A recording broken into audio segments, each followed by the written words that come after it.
I'm Niall Paterson. Welcome to the Sky News Daily, where we are talking about Ukraine once again. Its President Volodymyr Zelenskyy has been touring Europe and the United States of late, not quite begging, but certainly pleading for more assistance. After a failed counteroffensive, Ukraine's future depends on aid, and particularly American aid, yet it hasn't been as forthcoming as Zelenskyy would like. Meanwhile, Russia's Vladimir Putin held an hours-long news conference, taking questions from journalists and also Russian citizens. The Russians and the Ukrainians are one people, essentially, he says. What we are witnessing now is a great tragedy resembling a civil war between brothers on opposing sides. And it is not even their fault, Russia's president claims. The entire southeast of Ukraine has always been pro-Russian. That, of course, something that one or two Ukrainians may take just a little issue with. Our defence and security analyst, Professor Michael Clarke, is back with us. Good to see you, Michael. Look, I suppose if we are maintaining that Ukraine's future depends on aid, what can we say of the past couple of years? Where would Ukraine have been without the assistance provided by the United States, the United Kingdom and others? If the rest of the world had stood by and watched what would happen next when the Russians invaded on the 24th of February last year, then Ukraine would be fighting a guerrilla war instead of a war of liberation. And they'd be occupied by now. Yeah, I mean, large parts of it would have. And there was no doubt that they would have fought. I mean, the Ukrainians do not want to be part of Russia. The vast majority of Ukrainians, even though, up to half of the Ukrainian population, well over 40%, speak Russian as the first language. President Zelenskyy, his first language is Russian. He was brought up speaking Russian. He speaks Ukrainian as his second language, English as his third language. But even with that, the Russians assumed that Ukraine would somehow just fall into their lap if they moved in. Of course, it didn't. And the Ukrainians certainly would have been fighting a guerrilla war, instead of which they're trying to fight a war of liberation, to throw the Russians out of the 16% of its territory which Russia now occupies, which includes what they took in 2014. There has been a huge amount of international assistance ploughed into this conflict with Russia. What is there to show of it as of now, bar the fact that, Ukraine is not fighting a guerrilla war? I mean, the counteroffensive, and we've discussed this before, the counteroffensive simply hasn't worked. No, not in territorial terms it hasn't. I mean, there's a couple of things that the Ukrainians can draw from it. One is that they're quite close to Crimea, and they're quite close to being able to cut the communications of Crimea. And that would actually be quite a big political plus for them and a big strategic plus, because Crimea is a great sort of arsenal of supplies that the Russians can push into the rest of Ukraine.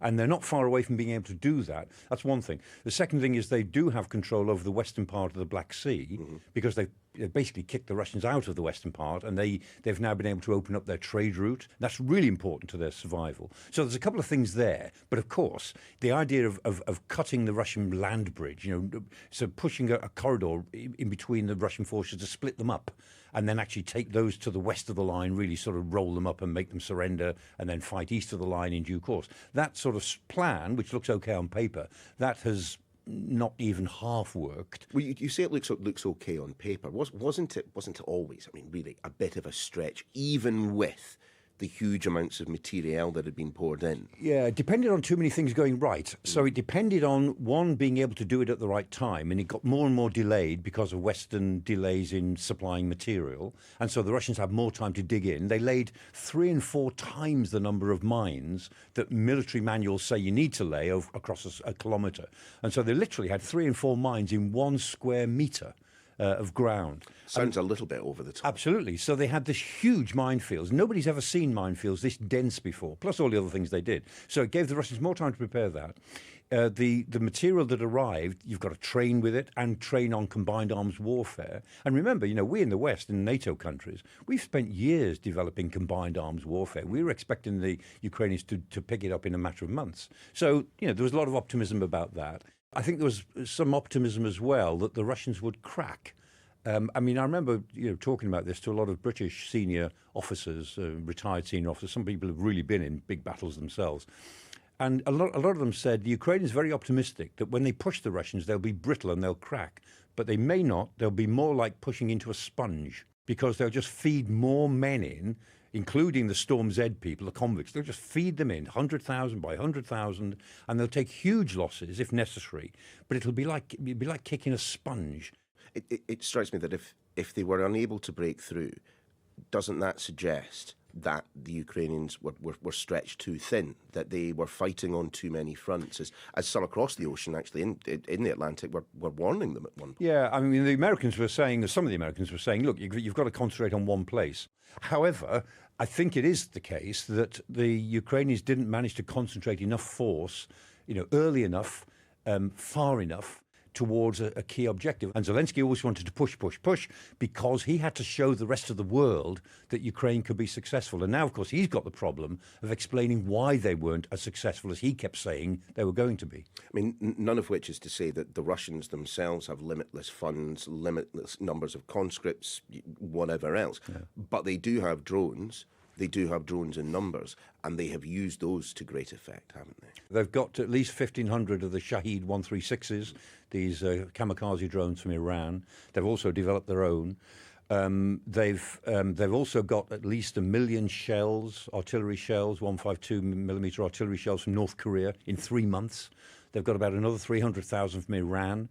I mean, they're living on ammunition that they've got from North Korea and Iran.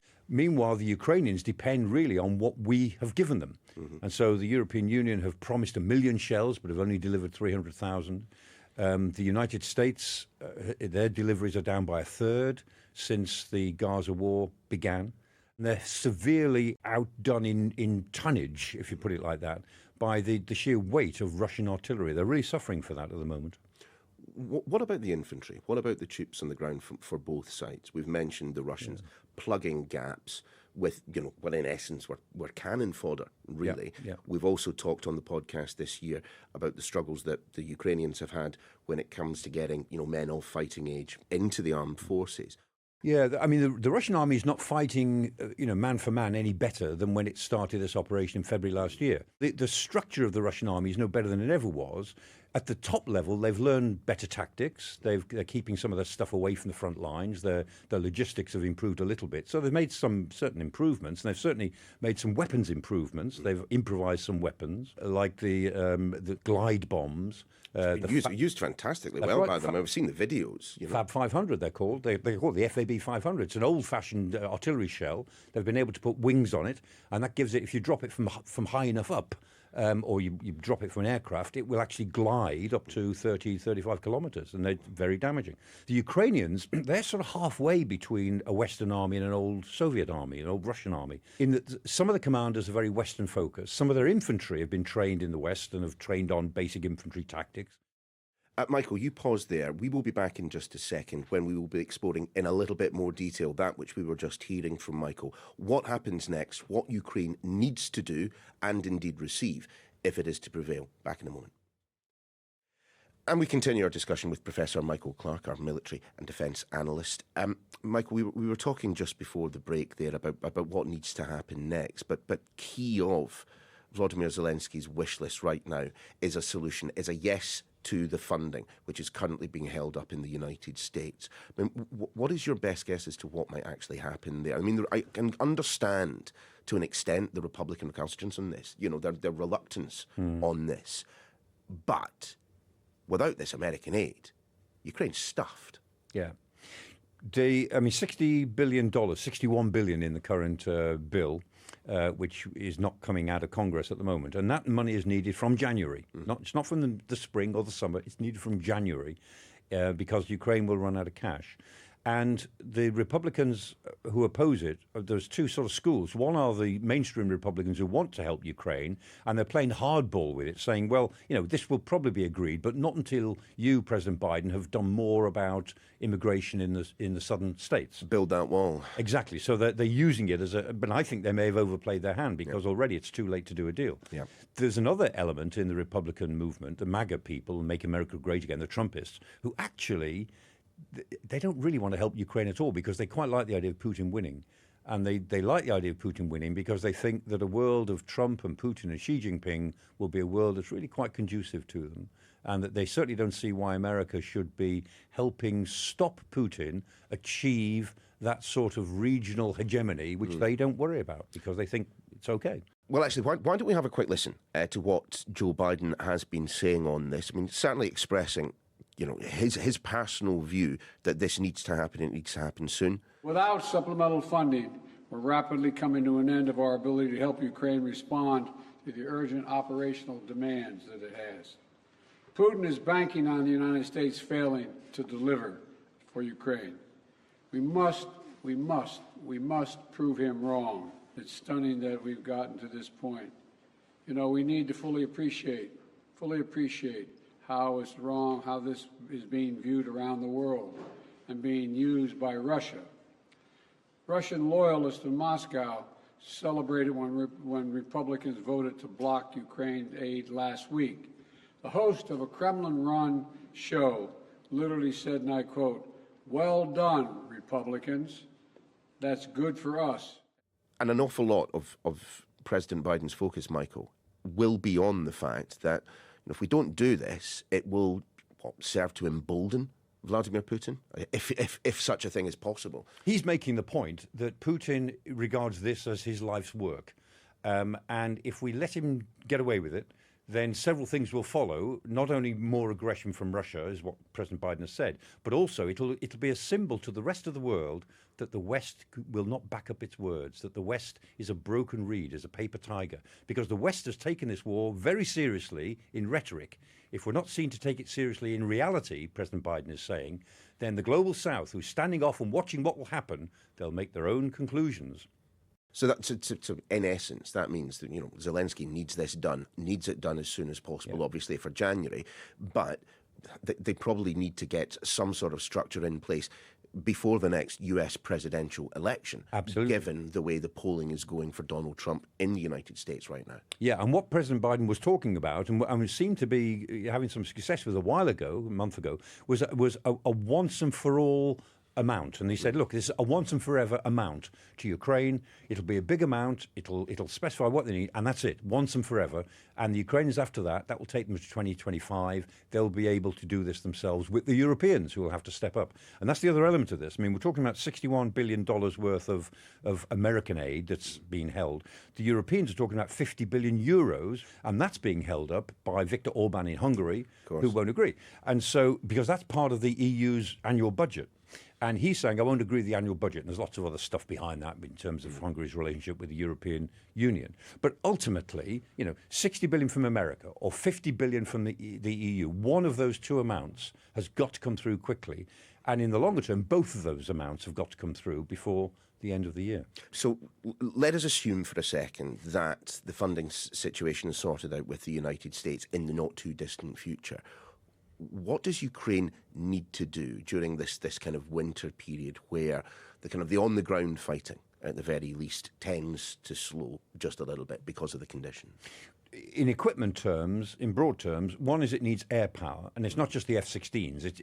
Although those would be handy. Oh, of course. But the airframes themselves, the aircraft themselves, are just the tip of an iceberg of all the things that go with them. So the weapon systems, the electronic suites, the radar, the surveillance, and all the things they need to make them effective. The second big thing they need is ammunition of all sorts. So those are the two big things. They need ammunition, they need air power, and then they need enough time, which they should get, to train and retrain and build up this expertise in combined arms warfare. But it's not all that they need, but those are the main things to give them a working military that they can take into the summer and the winter of next year. But given the way that the counteroffensive has gone, Volodymyr Zelenskyy, he needs something that he can use to sell to the rest of the world as evidence that progress is being made. Yeah. And I'm just wondering, as we head into 2024, whether you think we may well see Ukrainian troops, Ukrainian special forces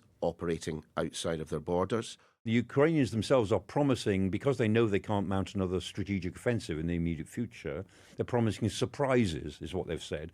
And what I think we'll see is I think we will see attacks inside Russia of various sorts, but we'll see more consequential attacks on Crimea. This is the target, which makes sense. If I was President Zelenskyy, I'd be saying to my military staff, give me a campaign plan which makes Crimea unviable for the Russian military and the 800,000 Russians who've chosen to live there over recent years, who've colonized the place. Let's put Crimea under real pressure which is a problem for Putin. It's a bargaining chip for us, and it would show the outside world that we have a coherent strategic plan on which we could build in the later part of the war. But the Ukrainians, I mean, they are pretty good at this sneaky-beaky kind of stuff, aren't they? They are, and very inventive. I mean, you've got a young population, a lot of them in small, medium enterprises, very savy, incredibly tech savvy. They've yeah. produced lots of improvisations, which are better than some of the things that we've been feeling in the West, and are available in a matter of a couple of months. So yes, they're good at it. And one of the reasons why the Ukrainians have had such success in the Western Black Sea is because they've used some of their high-tech improvisations very effectively. Mood in the Kremlin right now with the state of the Ukraine-Russia war. The mood in the Kremlin seems to be more upbeat than it was. They had a very bad time in the summer with the Prigozhin coup, if that's what it was. And Putin is now much more confident. I mean, here he is. He's under an indictment from the International Criminal Court. And yet, a couple of weeks ago, he travelled to Abu Dhabi and Saudi Arabia, showing that he's not frightened to go into the outside world. Well, parts of the outside world. But undoubtedly, Putin and the people around him are more confident that although they've doubled down on the war, they are the economy is going to pay a price for this war next year. In that the cost of it is now beginning to affect people across the board in Russia. When you look at the Russian budget for 2024, so even that being the case, they feel that they're settling in for a long war, and the West will not be able to live with them for the next 2 to 3 years, that the West will actually lose interest and peel away from Ukraine. Okay, so you've got the Russians saying that they won't back down. As we've covered many, many times on this podcast, the Ukrainians will fight and fight and continue to fight. It feels a little bit like the West could lose interest in this conflict if it drags on and drags on and drags on. Yes, it could. And it's, in one sense, it's incredibly asymmetric. I mean, if you look at the combined GDP of Europe, European Union plus the non-EU members, including Britain, is about $20 trillion, about 20 trillion. Russia's combined GDP, or its GDP, is 1.8 trillion. So Europe is more than 10 times bigger and richer than Russia. And the United States' GDP is $27 trillion. So, you know, between the United States and Europe, they're 25 times bigger and richer than Russia. I suppose that's the benefit of having an autocrat as your boss. Absolutely. And if the Russians are prepared to use their 1.8 trillion GDP to put, at the moment, 30% of it into the war, and ultimately however much it takes, in Putin's mind, maybe 50%, maybe 60%, are we, who are 25 times bigger, prepared to be intimidated by that? That's the question for the next couple of years. Strategically, are we going to stand by and let this dictatorship, this wicked piece of aggression, prosper when we could deal with it with a small proportion of our combined wealth? Unfortunately, the answer to that may be yes, because we're not in a very good state politically, and we don't seem to realize, in my view, how deep the threat is of the Ukraine war. This Ukraine war is the defining war of our era. There are other wars. The Gaza war is awful. There are other wars in the world in the last few years, and there will be some more. But I think most analysts agree that this Ukraine war is the defining war of our lifetime. And it looks at the moment as if we're not sure, we haven't given up on it yet, but we're not sure if we're prepared to rise to it. Well, fingers crossed that the politicians actually do listen to the experts for once. I wonder. Professor Michael Clarke, great to have you back on the podcast. Thank you very much indeed. And that is your lot for this edition of The Daily. Much, much more coverage, of course, of what has been happening in and around Ukraine, available on the Daily feed. We'll see you next time.